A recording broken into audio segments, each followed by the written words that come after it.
بسم اللہ الرحمن الرحیم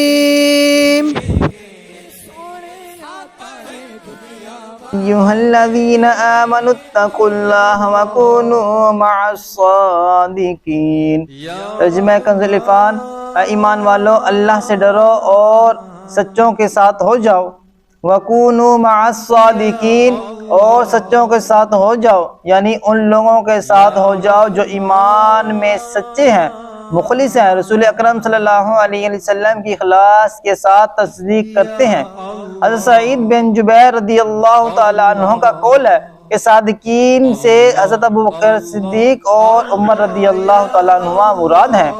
ابن جریج کہتے ہیں اس سے مہاجرین مراد ہے۔ حضرت عبداللہ بن عباس رضی اللہ تعالیٰ عنہ نے فرمایا کہ اس سے وہ لوگ مراد ہیں جن کی نیتیں سچی رہیں، ان کے دل اور اعمال سیدھے رہیں، اور وہ اخلاص کے ساتھ غزوہ تبوک میں حاضر ہوئے۔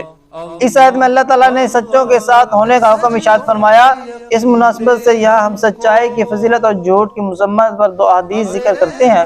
نمبر 1، حضرت عبداللہ بن مسعود رضی اللہ تعالیٰ عنہ سے روایت ہے، رسول اکرم صلی اللہ علیہ وسلم نے ارشاد فرمایا، بے شک سچائی بھلائی کی طرف ہدایت دیتی ہے اور بھلائی جنت کی طرف لے جاتی ہے، اور آدمی برابر سچ بولتا رہتا ہے یہاں تک کہ وہ صدیق ہو جاتا ہے، اور جھوٹ بدکاریوں کی طرف لے کر جاتا ہے اور بدکاریاں جہنم میں پہنچاتی ہیں، اور آدمی برابر جھوٹ بولتا رہتا ہے یہاں تک کہ وہ اللہ تعالیٰ کے نزدیک کذاب لکھ دیا جاتا ہے۔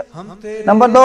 حضرت سمرہ بن جندب رضی اللہ تعالیٰ عنہ سے روایت ہے، نبی اکرم صلی اللہ علیہ وسلم نے ارشاد فرمایا، میں نے دیکھا کہ وہ شخص میرے پاس آ کر کہنے لگے، جس شخص کو آپ نے شب معراج دیکھا کہ اس کے جبڑے چیرے جا رہے ہیں، وہ بہت جھوٹا آدمی ہے، ایسی بے پرکی اڑاتا تھا کہ اس کا جھوٹ اطراف عالم میں پھیل جاتا تھا، بس قیامت تک اس کے ساتھ یہی کیا جاتا رہے گا۔ اس آیت سے نیک لوگوں کی صحبت میں بیٹھنے کا بھی ثبوت ملتا ہے، کیونکہ ان کے ساتھ ہونے کی ایک صورت ان کی صحبت اختیار کرنا بھی ہے، اور ان کی صحبت اختیار کرنے کا ایک اثر یہ ہوتا ہے کہ ان کی سیرت و کردار اور اچھے اعمال دیکھ کر خود کو بھی گناہوں سے بچنے اور نیکیاں کرنے کی توفیق مل جاتی ہے، اور ایک اثر یہ ہوتا ہے کہ دل کی سختی ختم ہوتی اور اس میں رقت و نرمی محسوس ہوتی ہے، ایمان پر خاتمے اور قبر و حشر کی ہولناک معاملات کی فکر نصیب ہوتی ہے۔ اس لیے ہر مسلمان کو چاہیے کہ وہ نیک بندوں سے تعلقات بنائے اور ان کی صحبت اختیار کرے، اور کسی بھی صحبت اختیار کرنے سے پہلے غور کر لے کہ وہ کس کی صحبت اختیار کر رہا ہے۔ اس کی ترغیب سے متعلق حضرت ابو ہریرہ رضی اللہ تعالیٰ عنہ سے روایت ہے کہ حضور پر نور صلی اللہ علیہ وسلم نے ارشاد فرمایا، آدمی اپنے دوست کے دین پر ہوتا ہے تو اسے دیکھنا چاہیے کہ وہ کس سے دوستی کر رہا ہے،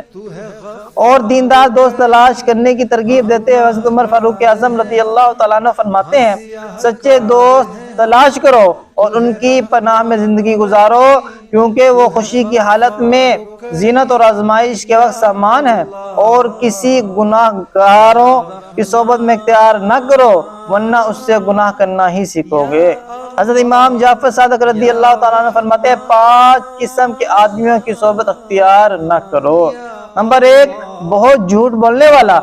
کیونکہ تم اس سے دھوکہ کھاؤ گے۔ دوسرا، صحرا میں پانی نظر آنے والی ریت کی طرح ہے، وہ دور والے کو تیرے قریب کر دے گا اور قریب والے کو دور کر دے گا، یہ جھوٹ کی مثال ہے۔ جبکہ نمبر 2، بے وقوف آدمی، کیونکہ اس سے تمہیں کچھ بھی حاصل نہ ہوگا، وہ تمہیں نفع پہنچانا چاہے گا لیکن نقصان پہنچا بیٹھے گا۔ نمبر 3، بخیل شخص، کیونکہ جب تمہیں اس کی زیادہ ضرورت ہوگی وہ دوستی ختم کر دے